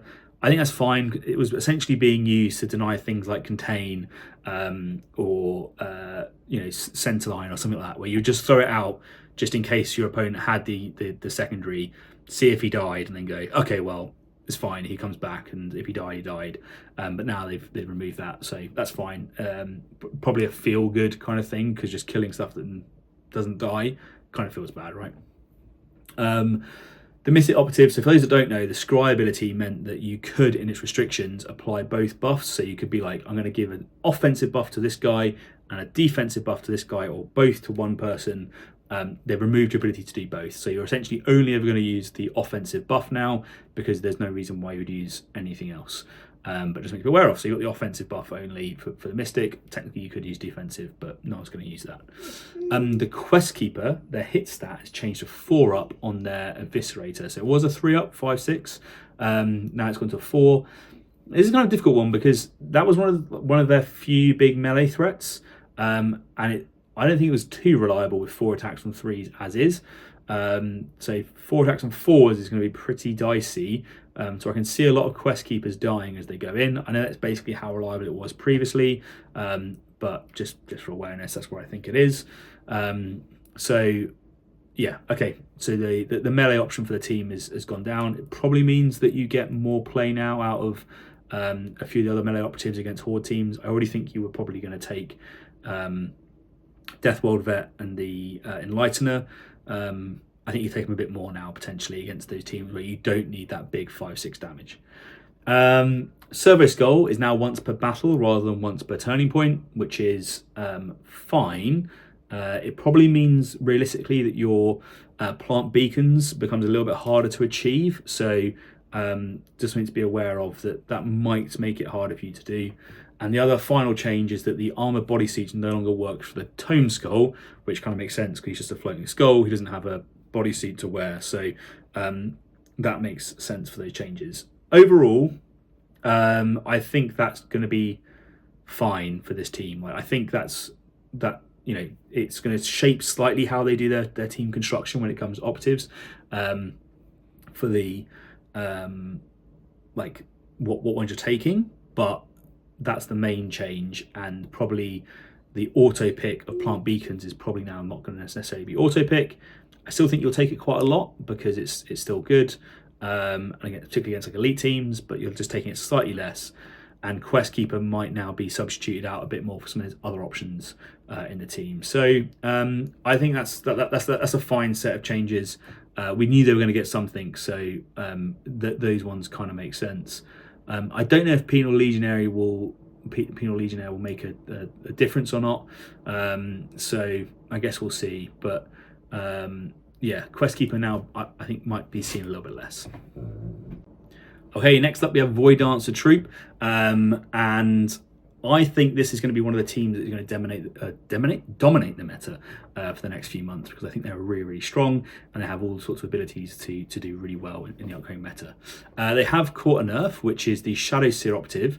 The Mirror of Minds action is now 8-inch range rather than infinite range. So they've just reduced the range output of the Shadow Seer's sort of damage, which is fine. Yeah, I think that's a good change.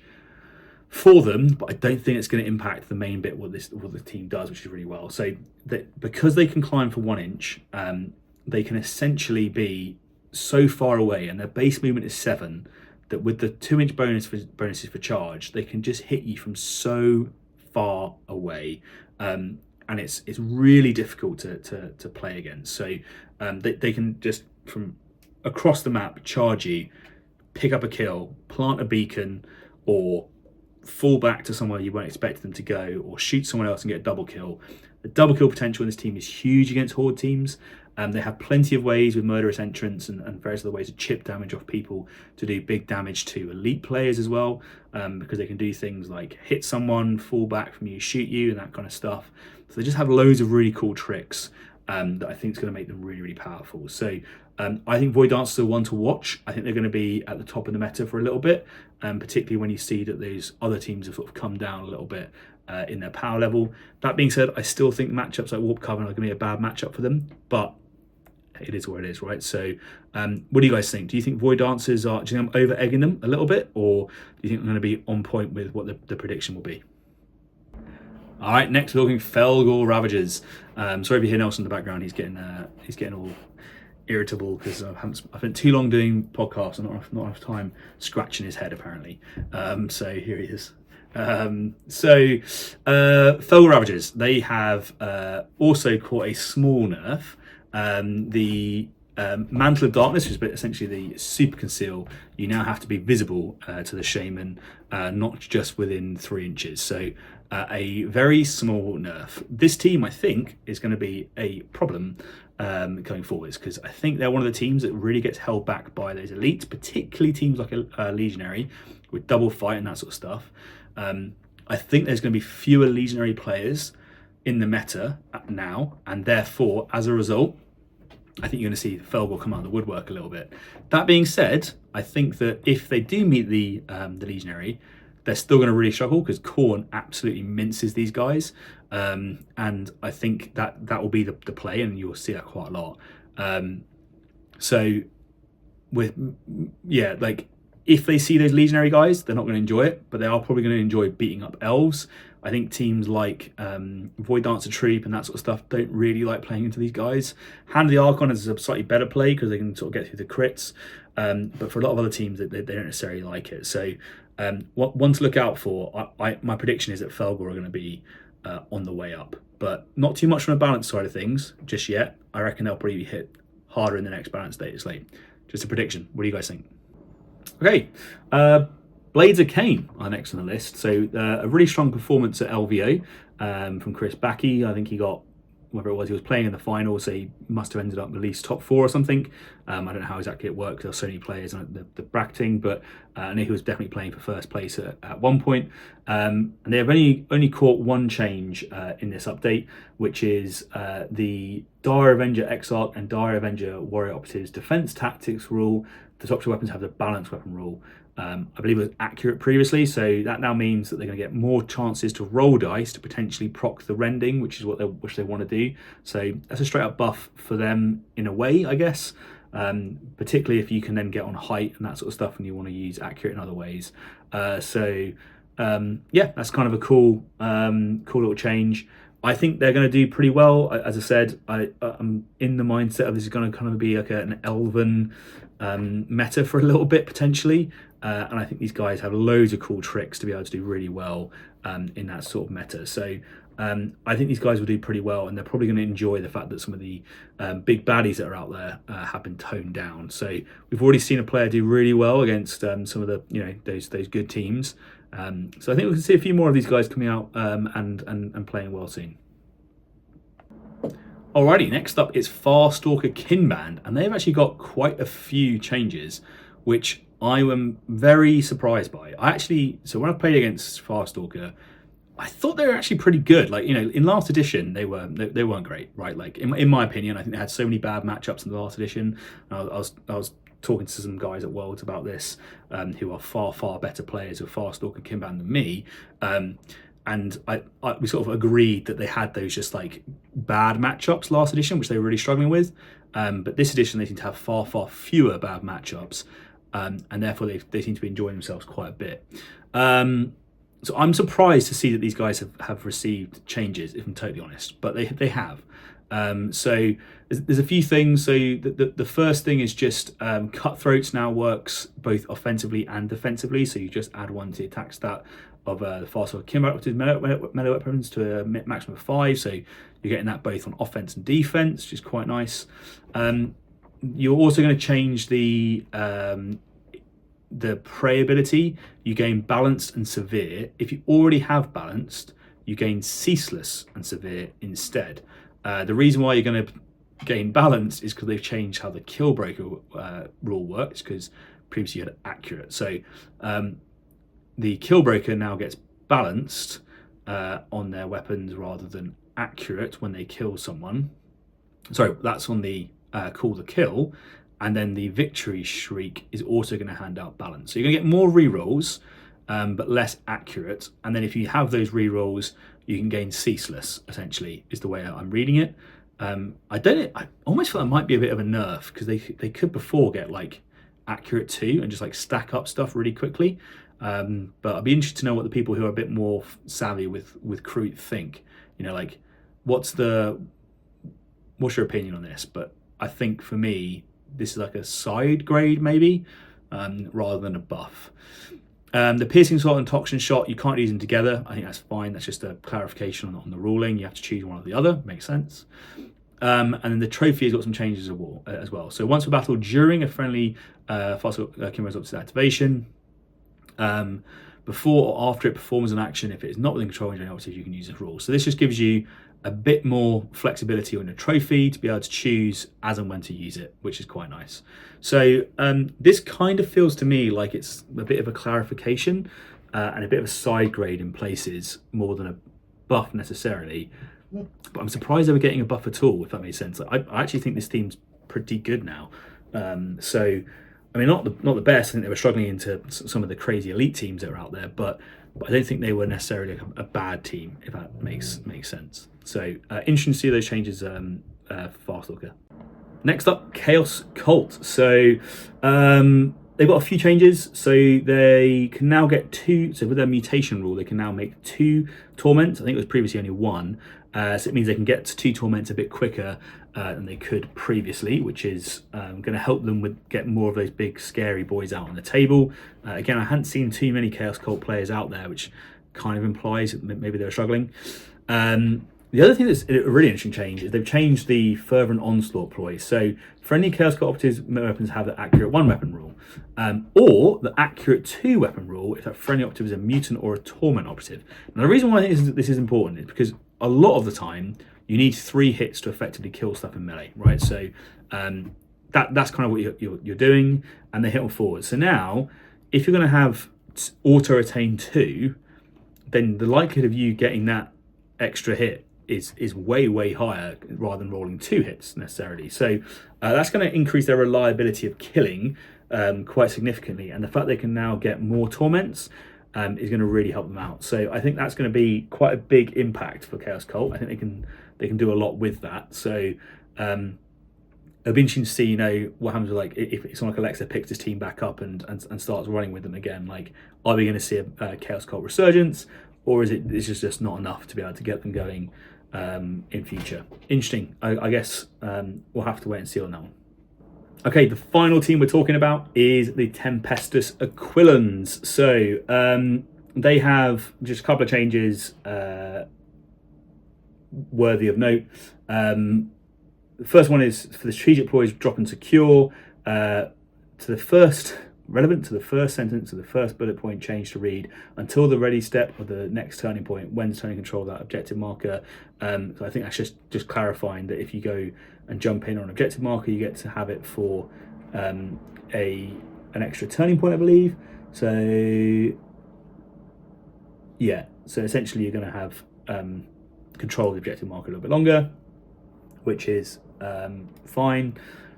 The Firefight ploy hot drop has changed, so you can use it after you finish dropping in. So that's actually really big, because a lot of the time you drop in on turning point 2, or 20.2, you do your big damage, and then you're kind of all like just there then, and then suddenly this ploy just doesn't get any use. So now, if you drop from vantage terrain at least 2 inches higher than the kill zone floor, you can then use this ploy. So essentially, it's keeping that thematic stuff. It's giving them a few more rerolls, and gives them an ability to do a bit more damage. I think it's one of those teams which is probably going to benefit from everyone else getting knocked down a little bit. But my gut says that they're still going to struggle against those elven teams who are going to be significantly faster than them, and potentially just out damage them when they get there. So yeah, I'm 50-50 on this. I'm not too sure how good 10% Quillen is going to be. I think they're going to have the same issue as Kazakin, where they're going to struggle to really pick up the double kills when they need to. But I guess they have a few extra ways of getting double kills in comparison to Kazakin, because the service entry can technically shoot twice. The Pistolero can technically shoot 2 people at once, but it's only on 4s. So yeah, I don't know. Yeah, we'll see.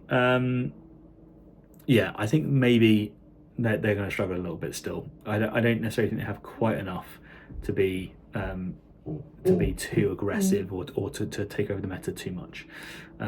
So what do your Quillen players think out there? Is that going to be enough to give you basically give you a few extra rerolls in 20.3 and 4? My gut says no. Alrighty, so that is the end of the balanced data slate, and I've covered off all of the various changes. So at some point, I'm going to try and do a tier list where I talk through where I think all these teams sit and that sort of stuff, because I think it's worth doing. But those are the main changes that are coming in. My overall thoughts and comments on this as a whole. It feels to me very much like we're sort of going to head into a rock paper scissors meta. Is kind of my opinion on this. So I think there's going to be a few teams that are going to dominate. So I think you're going to have elites are still going to be a really strong force, and they're going to be doing really well. I think Void Dancer Troop are going to be coming out and doing really well, and I think Felgor Ravagers are going to be coming out and doing really well. So those are the 3 that I think are going to be particularly effective. I think Void Dancer Troop are going to be particularly dominant into other Elven teams like Corsairs and that sort of stuff. But the Corsairs and Elven teams are going to be able to pick up against elites now, I think, relatively well. Nelson's come in to say hello. So I think that's how they're going to work. And then I think Felgor are going to enjoy those matchups against Void Dancer Troop probably. I know they have Severe on their blades, but you still have to kill them twice, right? And they can't double fight and they can't necessarily double shoot. So they need to get in, kill you, fall back, then shoot you or something like that. So I think there's a good chance that the Felgor are going to be able to pick up some kills against them, and there's not very many elves. And then I think the elite teams are still going to really enjoy hunting and killing Felgor. Like Khorne, Fight on Death, and 5-6 damage warriors are really hard for Felgor to deal with, because if you charge them, you just die. If you wait, they're going to charge you and just kill you in 2 hits. So you're doing 4 damage to them and have 10 wounds left. So you're really forced into the tactic is mortal wound spam, right? But it's just how quickly can you do that mortal wound spam before they just kill you. So against Khorne, I think you're really going to struggle with Felgor, because you need to set up quite a lot of attacks, and they can then be just killing you really efficiently. And if you go too close to them, they'll just pick up the kill. I think the Horde teams are going to struggle against Felgor and Elves. I think my gut suggestion is that you're going to see, if I was to say like a top 5, I think it's going to be Void Dancers, Felgor, Blades of Cain, Legionary. Oh God, it's getting difficult to say now. Maybe Hand of the Archon or something like that. I think that's kind of where they are. So interesting times at least, and good to see that there's such a change in the meta. Although kind of what I predicted, some of what I think are problem teams haven't been hit yet. So maybe that'll become more of a problem as we go into the next few months. But what we'll do is we'll review this in like a week or so and see what we when the hot takes have gone, what people think, and then we'll review it in a few weeks after that to then go, actually, with some tournament data, what has become a reality versus just predictions of players. All right, thanks for watching. That brings us to the end of the episode. Hopefully you found something new or useful while listening, and if you did, throwing us a like would be greatly appreciated. If you want to make sure you don't miss any episodes, make sure you hit that subscribe button and click on the bell so you get notifications as soon as the next one drops. It really is the best way to help a small channel like ours. And if you can't wait and you do want early access, we have a Patreon where you can get exclusive access to all our content ahead of time. As always, we'd love to hear your thoughts and feedback. Just drop a comment below and we'll get right to you. Thank you so much for listening. I'm your host Ryan, this has been Turning Point Tactics, and we'll see you next week.